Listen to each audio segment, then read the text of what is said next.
إن الحمد لله نحمده ونستعينه ونستغفره ونعوذ بالله من شرور أنفسنا ومن سيئات أعمالنا من يهده الله فلا مضل له ومن يضلل فلا هادي له وأشهد أن لا إله إلا الله وأشهد أن محمدًا عبده ورسوله أما بعد فإن خير الحديث كتاب الله وخير الهدي هدي محمد صلى الله عليه وسلم وشر الأمور محدثاتها وكل محدثة بدعة وكل بدعة ضلالة وكل ضلالة في النار. قال الله تعالى في محكم تنزيله إنا أعطيناك الكوثر فصل لربك وانحر. محترم بھائیو، عزیز بزرگوں اور دوستو، سورہ کوثر کی تفسیر میں بعض علماء اکرام نے ایک تفسیری نقطہ بیان کیا ہے کہ جس شخص کے اوپر اللہ تعالیٰ کوئی خصوصی انعام کر دے کہ وہ رہتا جن لوگوں کے اندر رہتا ہے ان میں سے ایک ممتاز شخصیت بن جائے، انہی میں پیدا ہوا، انہی میں کھیلا بڑا ہوا، اسی ماحول میں رہ کر ان سے آگے نکل گیا، تو سورہ کوثر کی روشنی میں پتہ چلتا ہے اسے دو کام کرنے چاہیے۔ ایک تو اسے تہجد کی نماز پڑھنی چاہیے، اور دوسرا اسے قربانی کرنی چاہیے، یعنی جسمانی عبادت بھی کرے اور مالی عبادت بھی کرے۔ دیکھیں، نبی کریم علیہ الصلاۃ مکہ کے معاشرے سے ہی تھے، اسی معاشرے کے اندر سے اللہ رب العالمین نے آپ کا انتخاب کیا، اور اسی معاشرے کے اندر سے اللہ تعالیٰ نے آپ کو اتنا عظیم بنا دیا کہ آپ جیسا نہ تھا، نہ ہوا ہے، نہ ہوگا۔ پھر آپ علیہ الصلاۃ کو نہر کوثر بھی دے دی، انا اعطیناک الکوثر۔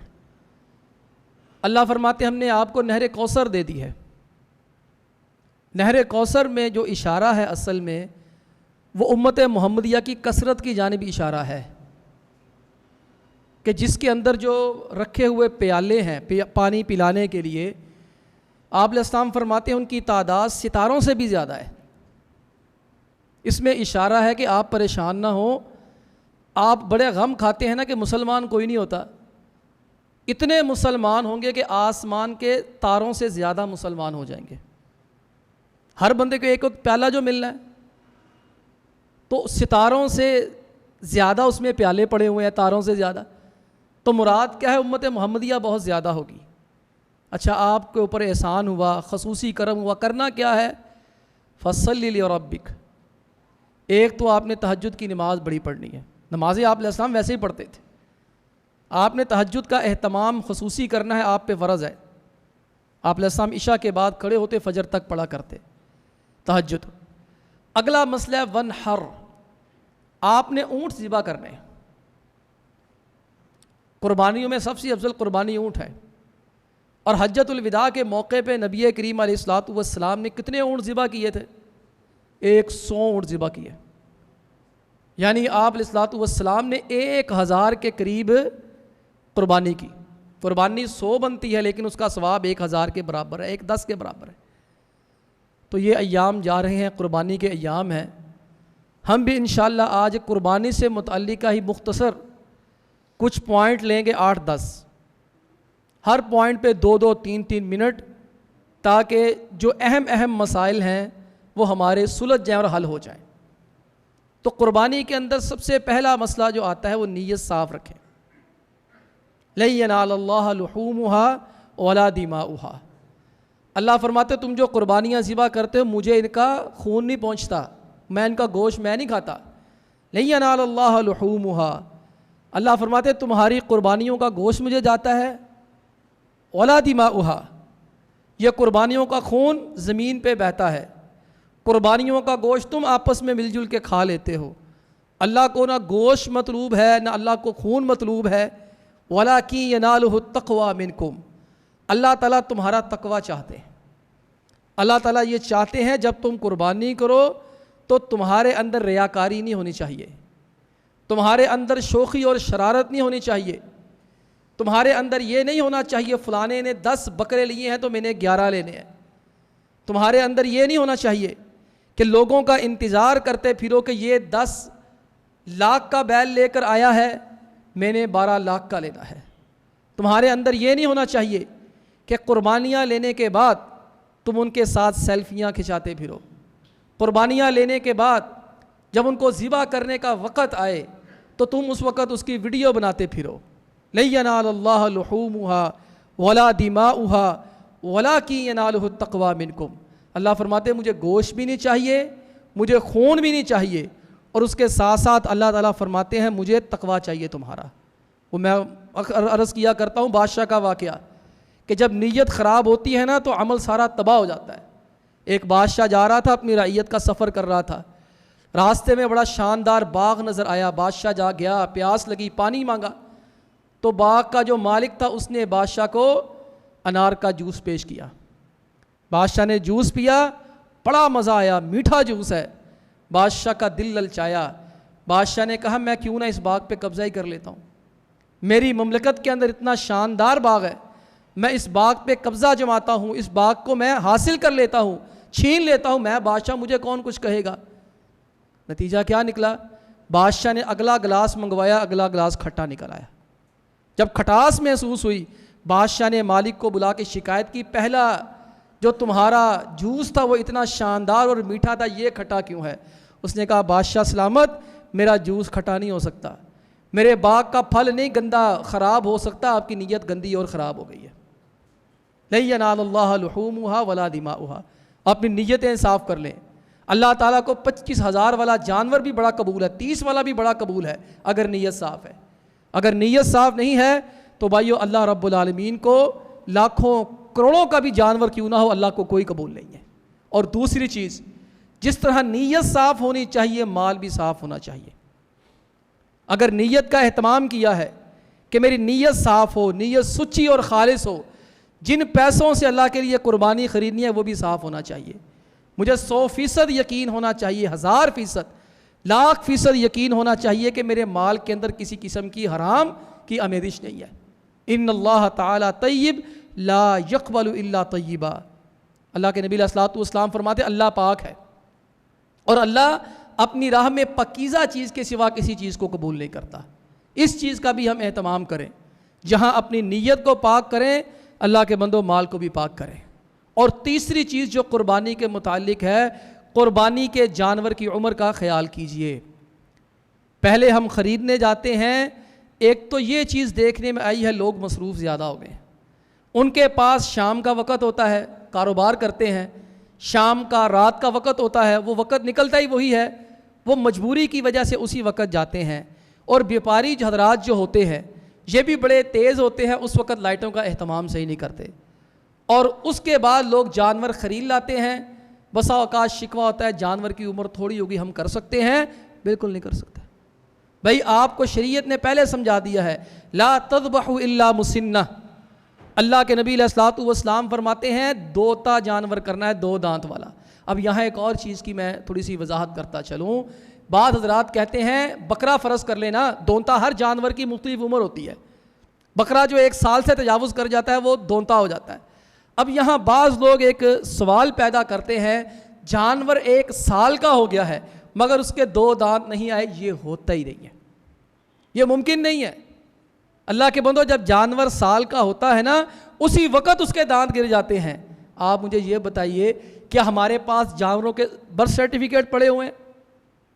جو لوگ جانور فروخت کرتے ہیں کہ ان کے پاس ان کی جمن پرچیاں ہیں؟ وہ کوئی اندراج ہوتا ہے میونسپل کارپوریشن کے اندر کہ یہ فلانی تاریخ کو فلانے دن فلانے سال پیدا ہوا تھا؟ اللہ کے بندو، یا وہ خود جھوٹ بولتے ہیں یا ان کو کوئی جھوٹ بول کے دے دیتا ہے۔ حتیٰ کہ لوگوں نے گھروں کے اندر جانور پالے ہوتے ہیں، ان کو دھوکہ دے کے بیچ جاتے ہیں۔ وہ 1 مہینے کا ہوتا ہے، 2 مہینے کا کہہ کے بیچ جاتے ہیں، وہ 3 مہینے کا ہوتا ہے، 4 مہینے کا کہہ کے بیچ جاتے ہیں۔ وہ اپنے حساب سے جانور کی خریداری کر لیتے کہ اتنے مہینوں کے بعد یہ سال کا ہوگا۔ بالکل نہیں، جب تک اس کے جانور کے دانت نہیں گرتے، دونتا نہیں ہوتا، اس وقت تک اس کی قربانی درست نہیں ہے۔ اور یہاں ایک اور اشکال آتا ہے کہ جانور کے دانت ہلتے ہیں، کر لیں؟ بالکل نہیں، پھر بھی نہیں کرنا۔ اور اس سے آگے ایک لوگ سہولت پیدا کرنے کی کوشش کرتے ہیں کہ خود جانوروں کے دانت توڑ دیتے ہیں۔ اللہ کے بندو، یہ بھی ظلم اور زیادتی ہے، یہ بھی صحیح نہیں ہے۔ ہاں، بھیڑ جو جانور ہے جسے ہم دمبا کہہ لیتے ہیں، اگر یہ 1 سال کا ہو پھر ٹھیک ہے۔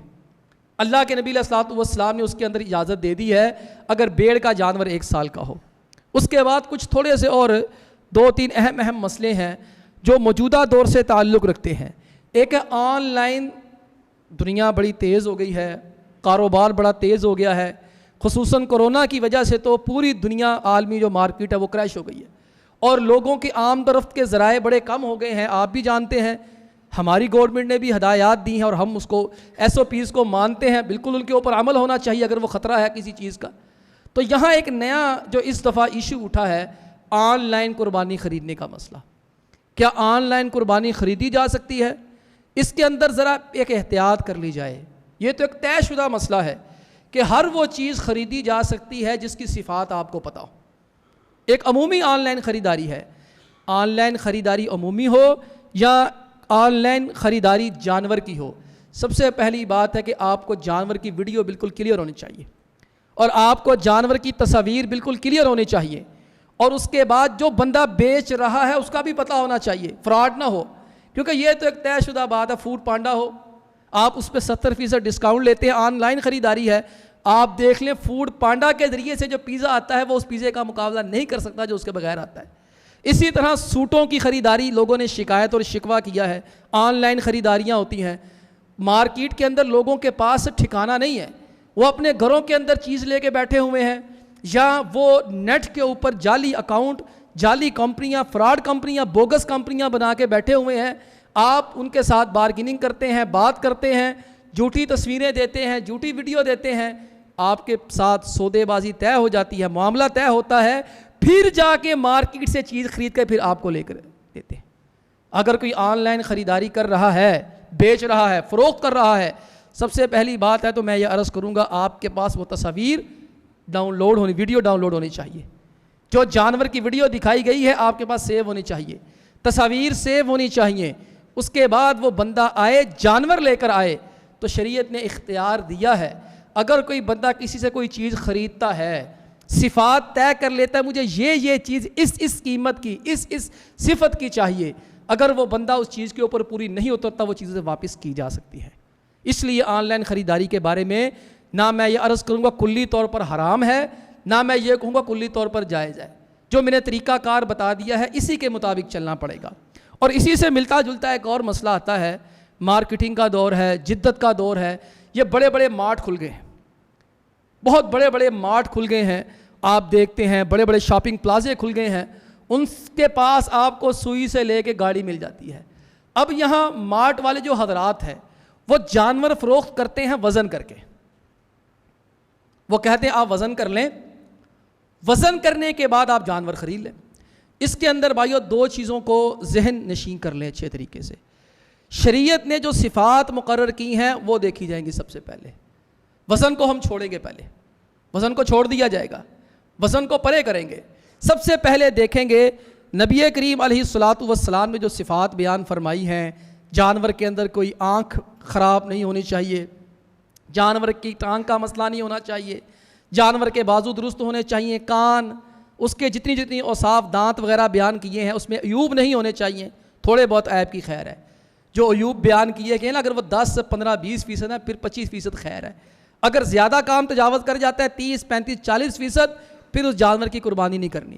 تو جب بھی آپ یہ وزن کر کے قربانی خریدیں سب سے پہلے اس چیز کا اہتمام کر لیں کہ یہ جو صفات نبی کریم علیہ السلام نے عمر کے متعلق فرمائی ہیں، ایوب کے متعلق فرمائی ہیں، یہ پوری اترتی ہیں. سب سے پہلے یہ چیز دیکھنی. اس کے بعد اگلا مسئلہ ہے، آپ جانتے ہیں گوشت خریدنے جاتے ہیں، وہ جانوروں کے اندر ڈینٹنگ پینٹنگ کرتے ہیں، جیسے گاڑیوں کو کرتے ہیں نا، یہ بڑی دھوکہ بازی ہوتی ہے. جانور کو اچھے طریقے سے اس کے اندر پانی ڈال دیتے ہیں، اور اس کے اندر پانی ڈالنے کا نتیجہ کیا نکلتا ہے؟ جانور کا جسم بھاری ہو جاتا ہے. شریعت نے جو قربانی کی ایک شرط لگائی ہے جو ضروری ہے، جانور لاغر اور مریل نہیں ہونا چاہیے. مثلا مریل گائے ہے، مریل بھینس ہے، دمبا ہے، بکرا ہے، چھترا ہے، جو مرضی ہے. اب وہ کرتے کیا ہے؟ ان کو پتہ ہے ان دنوں میں لوگوں نے، اب پانی کا ایک وزن ہے، ٹھیک ٹھاک وزن ہے. اب وہ اللہ کے بندے باز کرتے کیا ہے؟ وہ جانور کو خوب پانی پلاتے ہیں، زبردستی اس کے گلے کے اندر، حلق کے اندر پانی ڈالتے ہیں، وہ جانور کا وزن بڑھ جاتا ہے. اب وہاں پر اگر ایسی صورت ہو، وزن کر کے جانور خریدنا ہے، آپ وزن کریں 25 کلو کا نکلے، 22 کلو کا نکلے، اب گھر میں جائیں وہ اس کا پانی سارا نکل جائے، وزن 17-18 کلو رہ جائے، تو وہاں ایک چیز پکی اسے کرتے ہیں، اسے عربی شریعت کی زبان میں کہتے ہیں بیع خیار، کہ بندہ کاروبار کرتے وقت یہ اختیار کی شرط لگا لے کہ اگر تم نے مجھے چیز صحیح نہ دی میں نے تمہیں واپس کر دینی ہے. بعض علماء اکرام اس کو حرام قرار دیتے ہیں، بعض اس کو کلی طور پر جائز قرار دیتے ہیں. جو چیز سمجھ یہی آتی ہے، نہ یہ قطعی طور پر جائز ہے نہ قطعی طور پر حرام ہے. آپ صفات چیک کریں، صفات چیک کرنے کے بعد اس کے بعد سیدھی سادھی بات کریں، بھائی مجھے پرچی دے دو، وزن لکھو، یہاں پہ ڈکلیئر کرو اتنا وزن ہے، اور یہاں پر یہ میرے ساتھ مکمکا کرو کہ اگر بعد میں اس جانور کے اندر تمہاری وجہ سے وزن میں کوئی خرابی آئی تو میں نے اس جانور کو واپس کرنا ہے. اور اگلی بات آتی ہے قرض لے کے قربانی کرنا. قرض لے کے قربانی کرنا، کیونکہ ایک دور ایسا ہے، بچے مجبور کر دیتے ہیں، بیگمات مجبور کر دیتی ہیں، شریکہ ہوتا ہے، ناک کٹنے کا خطرہ ہوتا ہے. قرض لے کے قربانی کرنا کیسا ہے؟ مقروض قرض لے کے قربانی کرنے والے کی 3 شکلیں. قرض لے کے قربانی کرنے والا 3 قسم کا آدمی ہوتا ہے. ہر بندہ سوچ لے میں تینوں میں سے کس قسم میں آتا ہوں، میرا حکم کیا ہے. جو قرض لے کے قربانی کرنا چاہتا ہے، ایک وہ بندہ ہے جس کے مال میں رننگ ہو رہی ہے، آنی جانی لگی ہوئی ہے، ایک ہاتھ دیتا ہے، مال سپلائی کر رہا ہے، اس کو پتہ ہے مجھے میں نے پیمنٹ کر دی ہے، میرا مال رکنا نہیں، جن کے ساتھ میں کاروبار کر رہا ہوں وہ مجھے پیمنٹ وقت پہ کرتے جاتے ہیں. اتفاق ہو جاتا ہے نا، اوقات مقرر ہوتے ہیں نا. اب وقت مقرر ہوتا ہے کہ آپ نے 15 دن کے بعد مجھ سے پیسے لینے، 5 دن کے بعد عید آ جائے، اب ہماری طے ہوگی ہم نے 15 دن کے بعد آپ سے پیسے لینے ہیں. اگر تو ایسا بندہ ہے جس سے پیسے دیر سے ملنے ہیں اور پتہ بھی ہے بندہ پکا ہے، وقت کا پکا ہے، جس تاریخ کو کہا ہے مجھے دے دے گا، ایسا بندہ اسے اگر قرض لے کے قربانی کرنا چاہے اس کے لیے کوئی حرج نہیں ہے، ادھر سے لے کے اسے واپس کر دے، اس کے لیے تو کوئی حرج نہیں قربانی کرنے کا. یہ قرض لے کے قربانی کر لے جس کی آئی چلائی لگی ہوئی ہے.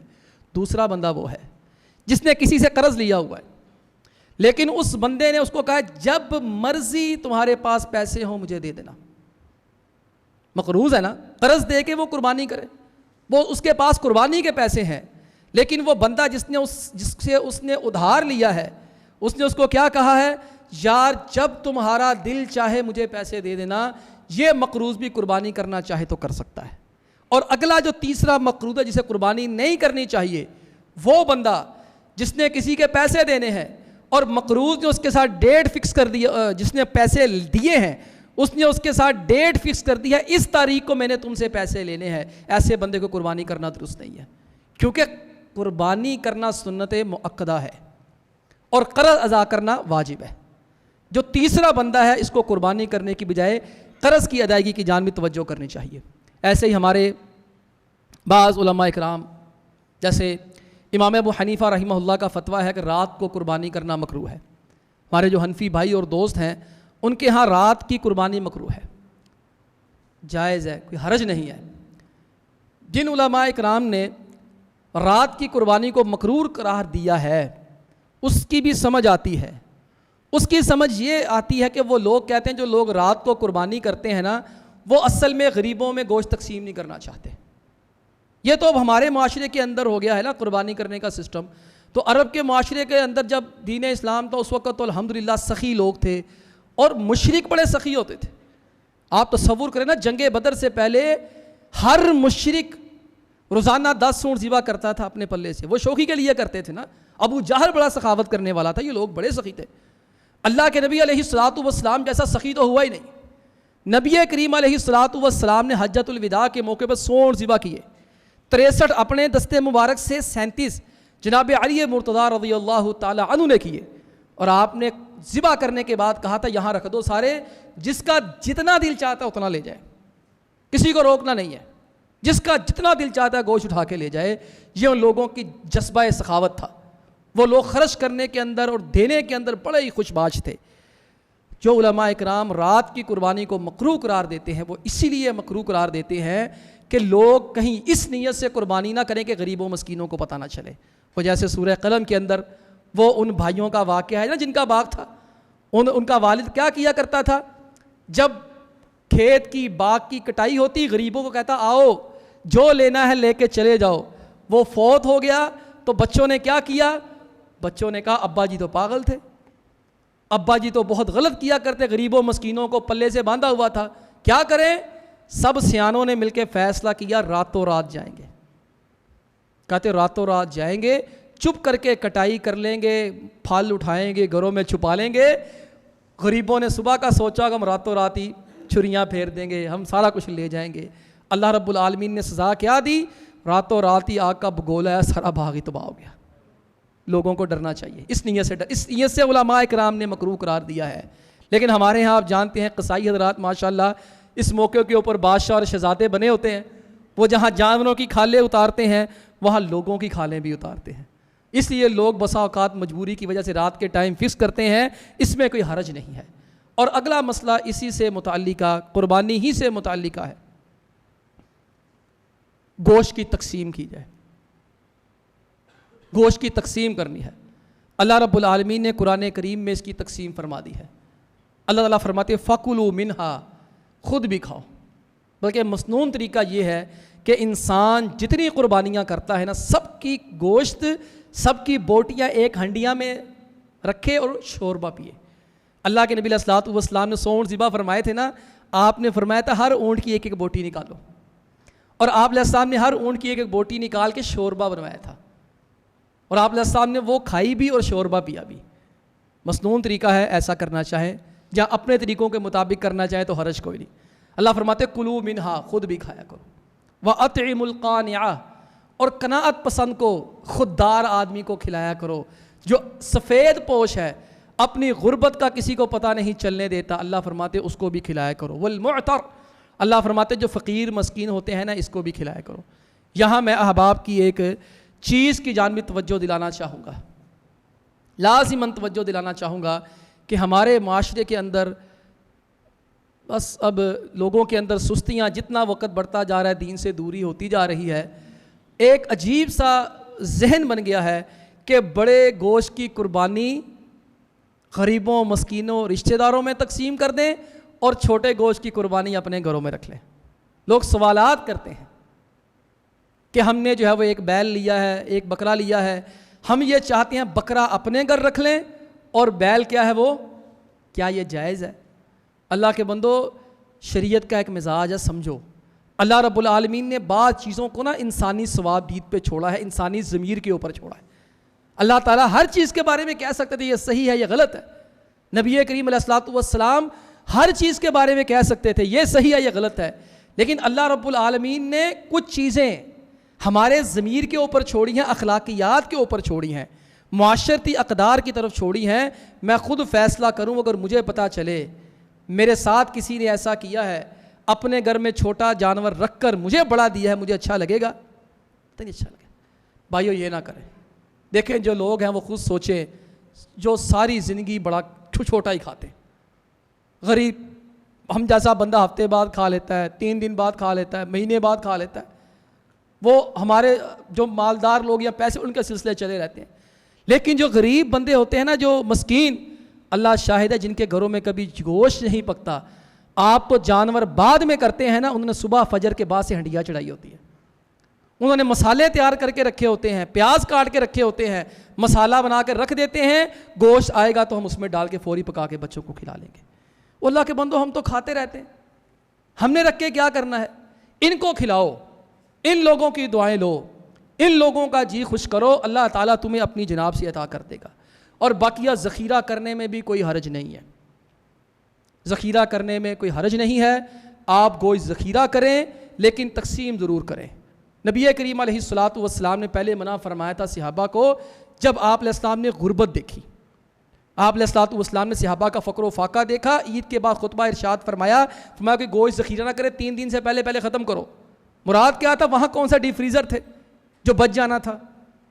اب ساری سہولیات موجود ہیں، لیکن اگر ابن حزم فرماتے اگر دوبارہ ہی ایسے حالات پیدا ہو جائیں کہ معاشرے میں قحط سالی غربت پھیل جائے، پھر یہی فتویٰ دیا جائے گا۔ اور میں گزارش یہی کروں گا، کرونا کو دیکھا جائے تو یہی مسائل نظر آتے ہیں، بڑے بڑے بیچارے بندے نیچے آ گئے، سفید پوش نیچے آ گئے، بلکہ عام بندہ کیا ہے، بڑی بڑی حکومتوں کی معیشتیں تباہ ہو گئی۔ اللہ تعالی ہمیں عمل کرنے کی توفیق عطا فرمائے۔ وآخر دعوانا ان الحمد للہ رب العالمین۔